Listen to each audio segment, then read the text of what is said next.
Bienvenue au balado de Vancouver 2010, votre fenêtre sur les Jeux olympiques et paralympiques d'hiver de 2010 à Vancouver.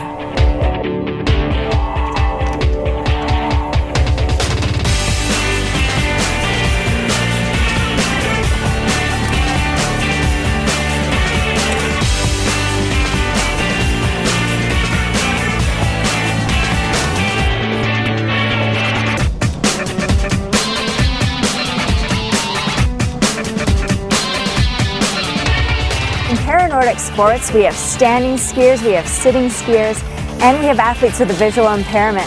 And it's not unusual to see a lot of these athletes compete in both cross-country skiing and the biathlon events. And so today we're going to learn about the two.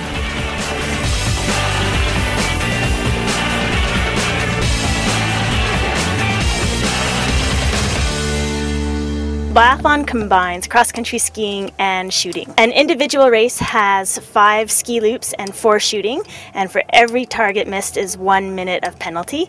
In a sprint format, they do 3 ski loops and 2 shootings and have to do a 150-meter penalty loop for every missed target.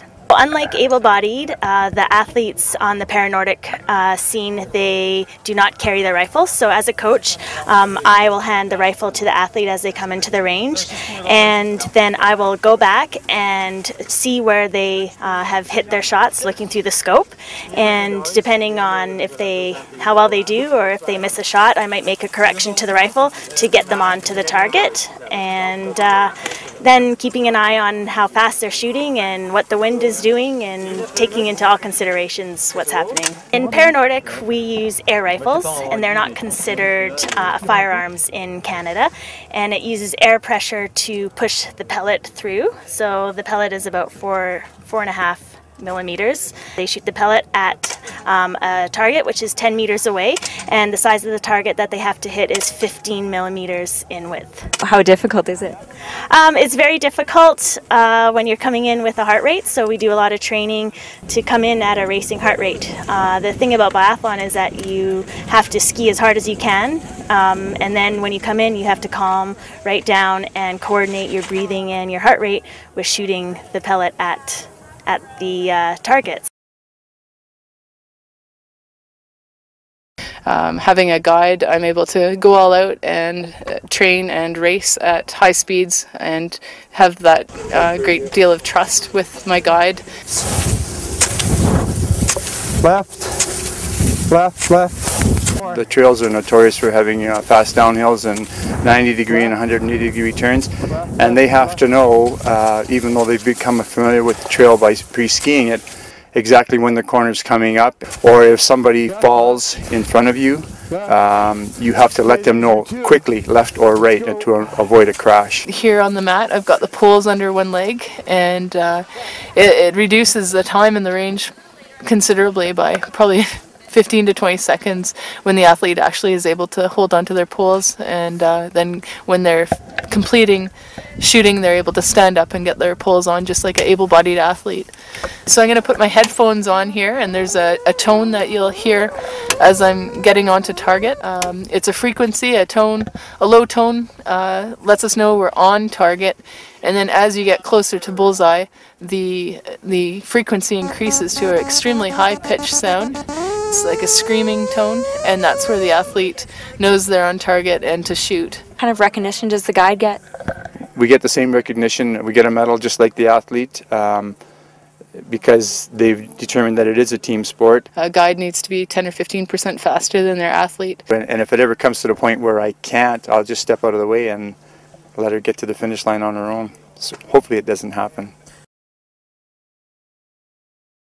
So someone who's never seen this sport before, what do they need to look for? What do they need to know about how it works? Particularly on this course, the big thing is fitness. And so what you want to be watching for is, over the course of the longer distances, how athletes fade towards the end. I think there's a compactness to perfect technique, and really applying quick power, just so that you get as many full applications of power as you can for as long as possible. Your technique is like a crunch followed by your laps, and then triceps fire your triceps. We can only get so fast in 1 year, you know what I mean? So it takes multiple years to get that speed, you know. What makes for a good sit-ski course? A good sit-ski course is if it flows. Also, too, is not really having any like tight 90-degree turns at the bottom. I think it kind of ties into that whole part of not thinking.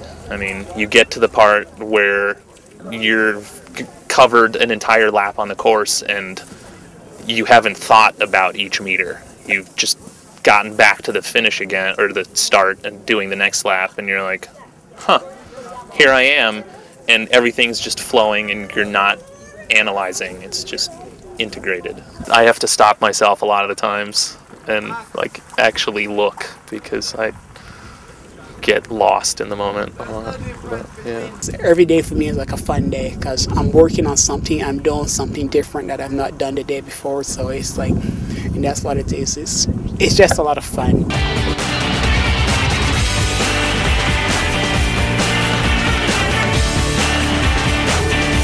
Pour en apprendre plus sur ce sport ou pour écouter d'autres balados, visitez vancouver2010.com.